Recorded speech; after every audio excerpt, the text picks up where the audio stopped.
The Path of Aristotle's Influence on Western Philosophy by John Vespasian. The influence of Aristotle, 384 to 322 BC, on Western ideals, philosophy, and society has been a slow and difficult process.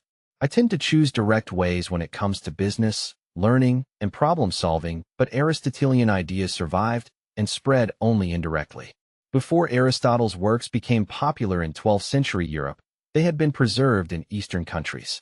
Without the studies made by Avicenna, 990-1037, I am convinced that some works by Aristotle would have been definitively lost. Avicenna lived in Persia, today's Iran, where he labored to preserve and transmit Aristotelian ideas. His Handbook of Medicine borrows heavily from Aristotle's metaphysics. In Avicenna's work, we can find the Aristotelian concepts of material cause, formal cause, efficient cause, final cause, and prime mover. Avicenna named it unmoved mover, but gave it exactly the same meaning as Aristotle's prime mover. It is the ultimate cause behind all actions taking place in the world. Avicenna and Aristotle's influence on Western philosophy. The meaning given by Avicenna to the unmoved mover is connected to religion. While Aristotelian philosophy regards the prime mover as a speculation, a potential explanation that still needs to be proven, Avicenna considered the theory of the unmoved mover as a demonstration of God's existence and infinite power. Avicenna's Handbook of Medicine relies on Aristotelian empiricism from beginning to end. It advises physicians to use their senses, smell, touch, vision, to assess symptoms, identify the pattern of sickness, and treat it methodically. The trial-and-error method outlined by Avicenna was more sophisticated than Aristotle's incipient empiricism. His deeper understanding of scientific inquiry can be attributed to the fact that he was a practicing physician. In contrast, Aristotle's observations on zoology and botany had often remained at layman's level. During his stay at Lesbos in 337 BC, he took extensive notes and later turned them into 2 books, but I must rate them as superficial if compared with Avicenna's Handbook of Medicine. Despite the religious tone in Avicenna's unmoved mover, I must praise his willingness to adopt Aristotelian ethics almost unchanged. He endorsed Aristotle's concept of eudaimonia, happiness, thriving, flourishing, as the main goal of human life, but then added that it can be achieved only with God's help.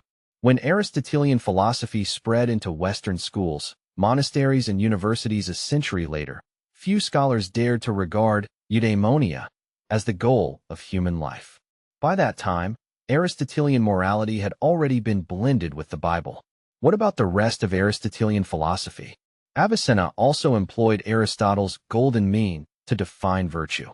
Each virtue, such as courage, stands in the midpoint between doing too much, recklessness, and doing too little, cowardice. Maimonides and Aristotle's influence on Western philosophy. Maimonides, 1135 to 1204, also paved the way for receiving Aristotelian philosophy in Europe. He wrote the Guide for the Perplexed in 1190 with the goal of reconciling theology and Aristotelian philosophy. In Maimonides' case, I am referring to Jewish theology, not to Christianity. Maimonides employed the Aristotelian concept of the prime mover to demonstrate God's existence. I find his arguments very similar to the ones put forward by Avicenna in Persia. In contrast to Avicenna, Maimonides emphasized character, personality, and ethical values as determinants of a man's future. Just as Aristotle had done, Maimonides regarded virtues as the key factors in moral theory. While Aristotle had rated virtues as advisable and desirable, Maimonides calls them mandatory and inescapable. If you aim at happiness in this life and rewards in the afterlife, you should practice virtue every day. If you fail to do so, you'll suffer the consequences. Averroes, Albertus Magnus, and Aristotle's influence. I must also mention Averroes, 1126 to 1198, as a great teacher of Aristotelian philosophy. He wrote commentaries on works by Aristotle and presented the key concepts in metaphysics, the Nicomachean ethics, and politics. Which sources used Averroes for writing his commentaries? One can, for instance, point to Alexander of Aphrodisias, who is reputed to have possessed copies of all works by Aristotle. In the 2nd century, he wrote a commentary on Aristotle's ideas and earned the merit of being the first to do so. Albertus Magnus, 1200 to 1280, constitutes the last link in the chain that conveyed Aristotle's philosophy from ancient Greece to the European Middle Ages. Albertus was a Dominican monk and bishop who devoted 5 decades to translating, commenting, and teaching the ideas developed by Aristotle. His commentary on Aristotelian metaphysics was widely used as a university textbook for more than a century.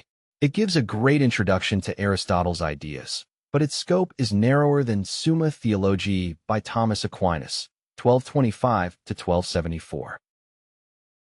If you are interested in applying Aristotle's ideas day by day in any circumstances, I recommend my book, Rational Living, Rational Working.